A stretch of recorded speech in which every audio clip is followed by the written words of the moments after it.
Hello students, civil engineering fourth semester, mechanical engineering fourth semester. Energy conservation का ये 42वां lecture है। एक unit है, मुझे यूनिट का एग्जैक्टली नहीं पता, 7th 8th 9th में से कोई सी यूनिट है। ECBC यूनिट का नाम है। उसमें 3-4 सॉलिड क्वेश्चन बनते हैं। ECBC energy conservation and building code, यानी ऊर्जा संरक्षण के लिए जो कमर्शियल बिल्डिंग्स बनी हैं, ऊर्जा संरक्षण पर्पस से नहीं, कमर्शियल बिल्डिंग्स जब बनाई जाएंगी तो बी ने कुछ दिशा निर्देश जारी किए हैं, उनका पालन करना उन बिल्डिंग्स को अनिवार्य है। तो उस ऐसे दिशा निर्देश जिनसे ऊर्जा का संरक्षण हो सके, तो वो ECBC energy conservation and building code, ऊर्जा संरक्षण भवन संहिता, ये इंपॉर्टेंट क्वेश्चन है। और ये क्वेश्चन आपका क्वेश्चन नंबर 5 या 6 होगा क्वेश्चन पेपर में। फुल कॉन्फिडेंस के साथ आपको बता रही हूँ कि क्वेश्चन नंबर 5 या 6 क्वेश्चन ये है आपका क्वेश्चन पेपर का, और इसे आना है, ये आएगा एग्जाम में। आप इस बात को याद रखिएगा कि ये 5वां या 6ठा क्वेश्चन होगा क्वेश्चन पेपर का, और ये आएगा। आप मान के चलिए कि क्वेश्चन पेपर में आ रहा है, ये आने वाला है। अगर इसे तैयार करते हैं तो आपका 5 नंबर पूरा तैयार हो जाएगा। तो आप प्लीज़ इसको बहुत ध्यान से सुनिए और इसको नोट कर लीजिए, ठीक है। Energy conservation and building code, ऊर्जा संरक्षण भवन संहिता से आप क्या समझते हैं। इंग्लिश में रहेगा, what do you understand by the term energy conservation and building code ECBC। ये ECBC जो है एनर्जी कंजर्वेशन बिल्डिंग कोड, इससे आप क्या समझते हैं, या इसको स्पष्ट करिए, इस पर प्रकाश डालिए।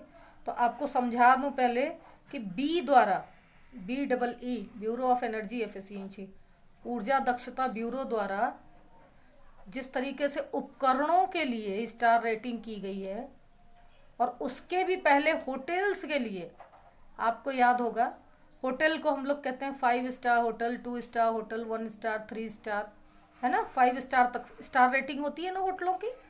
उनके द्वारा दी जाने वाली सुविधाओं के आधार पर स्टार रेटिंग होती है, ठीक है। तो होटल के बारे में तो आप बस बड़े आराम से बोल लेते हैं 5 स्टार होटल, चाहे हमने 5 स्टार होटल देखा ही ना हो अभी तक, क्योंकि हमारे यूपी में शायद 5 स्टार होटल होंगे ही नहीं। तो हम बोलते हैं 5 स्टार होटल में हम खाना खाते हैं, तो स्टार रेटिंग है ये। इसी तरीके से कमर्शियल बिल्डिंग्स के लिए स्टार रेटिंग बी ने शुरू की है कि कौन सा कमर्शियल भवन किस मानक के आधार पे, जो बी ने एक दिशा निर्देश जारी किया है कमर्शियल बिल्डिंग्स के लिए, अगर उनके मानकों का पालन किया जाए तो उन्हें स्टार रेटिंग दी जाती है। और स्टार रेटिंग जब उन्हें, उनकी जितनी ज़्यादा स्टार रेटिंग होगी, 3 स्टार, 4 स्टार, 5 स्टार, तो उनको टैरिफ प्लान में, ऊर्जा के टैरिफ प्लान में छूट मिलती है। यानी उनका जो बिजली की दरें होंगी और जो उनका सोलर पावर प्लांट होगा, उसमें उन्हें सब्सिडी बहुत ज़्यादा मिलती है, जो उसका पालन करते हैं। तो अभी तक 12 राज्य इसका पालन कर रहे हैं। उत्तर प्रदेश में एक भी बिल्डिंग नहीं है ECBC के अकॉर्डिंग, अभी तक 12 राज्यों में है सिर्फ। तो ये क्वेश्चन आप समझिए, बहुत ही इंपॉर्टेंट है। क्वेश्चन नंबर 5 या 6 ये आपके क्वेश्चन पेपर में रहेगा ये पेपर, कि ECBC energy conservation and building code, ऊर्जा संरक्षण भवन संहिता से आप क्या समझते हैं। आंसर लिखिए इसका। ऊर्जा संरक्षण भवन संहिता, एनर्जी कंजर्वेशन बिल्डिंग कोड को मई 2007 में जारी किया गया। अब तक केवल 12 राज्यों ने ही इसे अधिसूचित किया है। यह योजना विद्युत मंत्रालय द्वारा भवनों के क्षेत्र में एनर्जी एफिशिएंसी, यानी ऊर्जा दक्षता, एनर्जी एफिशिएंसी को बढ़ावा देने के लिए प्रारंभ की गई थी। इसका गठन बी यानी bureau of energy efficiency, BEE, इसका गठन बी के विशेषज्ञों तथा यूसैड शॉर्ट फॉर्म है ये, ये यूनाइटेड स्टेट ऑफ अमेरिका की एनर्जी से रिलेटेड एक संस्था है। तो यूसैड, USAID कैपिटल लेटर में आप लिखिए। यूसैट के ऊर्जा वैज्ञानिकों के संयुक्त प्रयास से किया गया था। जून 2017 में इसे अपडेट किया गया, यानी 2007 में गठित किया गया था। हर 10 साल पर बदलती हुई टेक्नोलॉजी के मद्देनज़र इसका अपडेशन किया जाता है। तो जून 2017 में इसे अपडेट किया गया। पैराग्राफ चेंज करिए। 27 मई 2007 को भारत सरकार द्वारा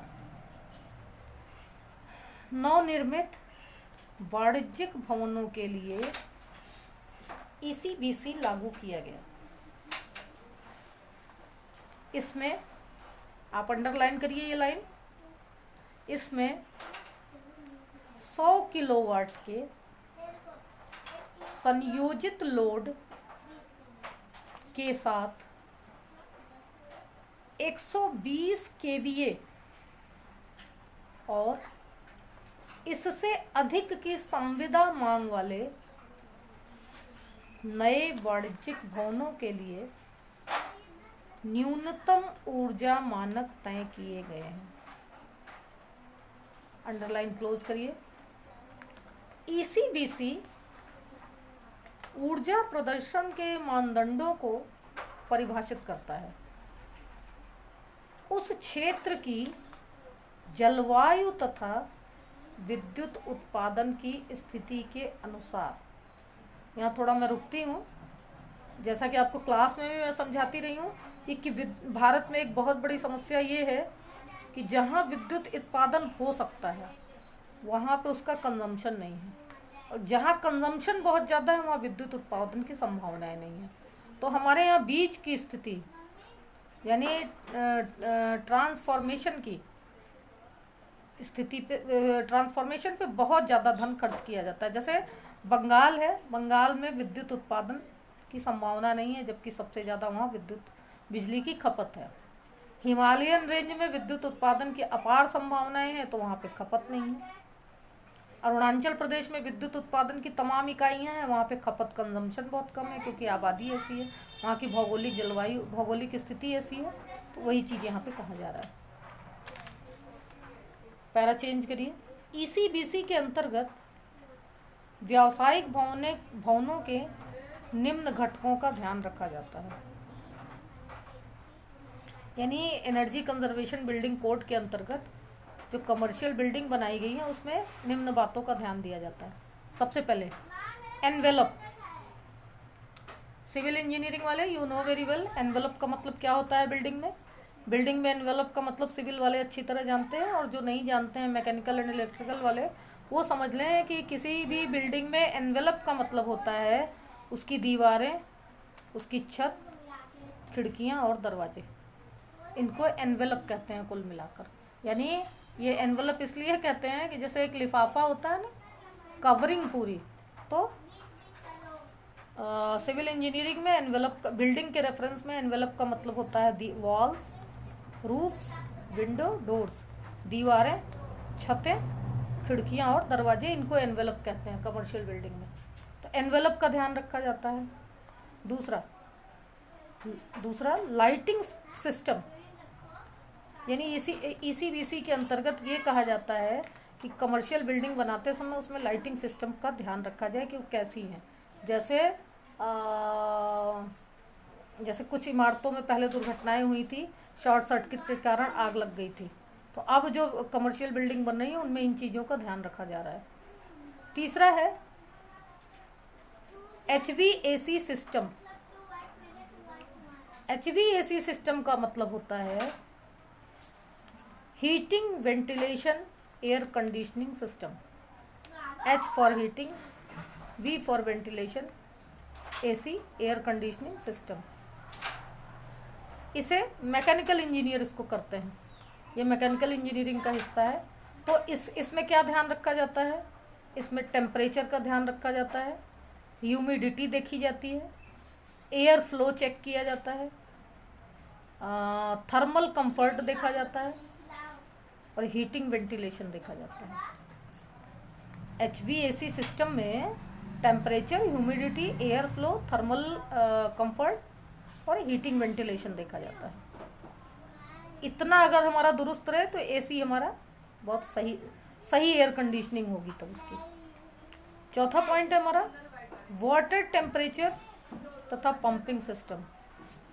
यहाँ वाटर टेम्परेचर तथा पंपिंग सिस्टम का मतलब हो गया कि बिल्डिंग में जहाँ पे ओवरहेड टैंक लगाए जा रहे हैं और वहाँ से पानी का आउटलेट और इनलेट जो है, यदि ओवरफ्लो होता है तो पानी कहाँ जाएगा, बारिश का पानी कहाँ जाएगा, किस तरीके से जाएगा, कहीं बिल्डिंग की बुनियाद में तो नहीं जाएगा।